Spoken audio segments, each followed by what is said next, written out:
Hello, my name is Sean Copeland and I am Chairman and CEO of Regent Bank, and welcome to another edition of Regent Elevate, our weekly video series designed to help take you and your business to the next level. Now today we're going to continue our discussion on how to create a legacy that we can be proud of. And as a reminder, this is a 3-year quest for me. I've interviewed over 93 individuals who I feel like are truly making a difference in their world, and I found out that they all have 5 things in common.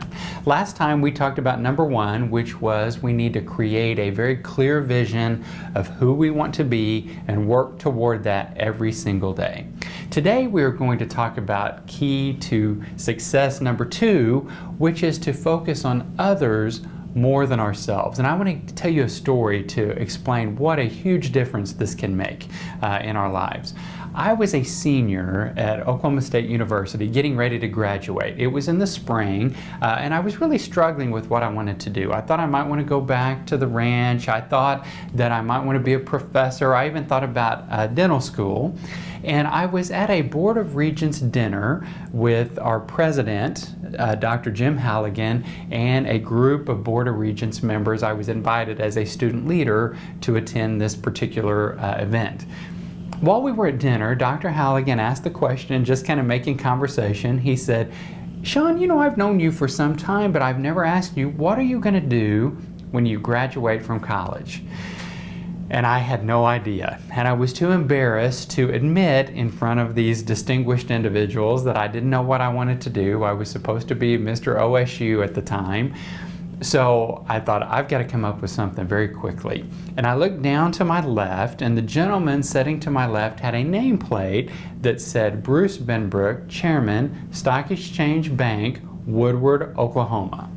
And I thought, that sounds good. This guy always has on a nice suit. My grandpa used to always talk about the need to meet the local community banker, and it all just seemed to make sense. So I said, you know, I've actually been thinking about going into banking.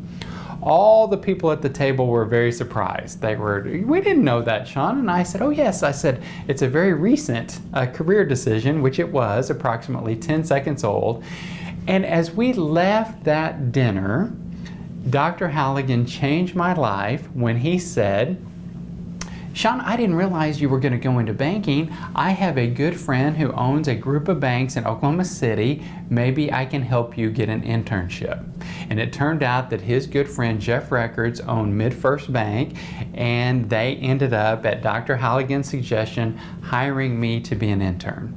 I loved it. It was the perfect combination of people and numbers. I felt like I was really making a difference. They hired me back after college. Soon thereafter, I joined a community bank as an executive, and at the age of 34, had the privilege and blessing to be able to buy Regent Bank. But it all changed that night when Dr. Halligan helped me.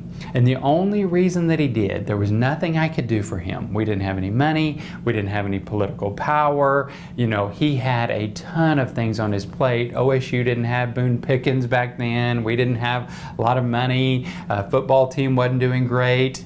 He had a lot of problems, but he helped me because that's how he lived his life. He focused on others more than he focused on ourselves.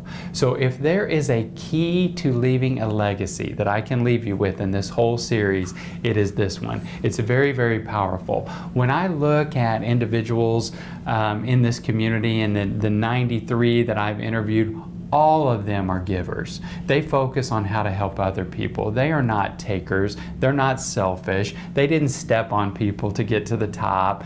They got to the top because they helped enough people and they created such a center of influence that it has created abundance in their life. So point number 2 that I want to leave you with today is to focus more on others than we focus on ourselves.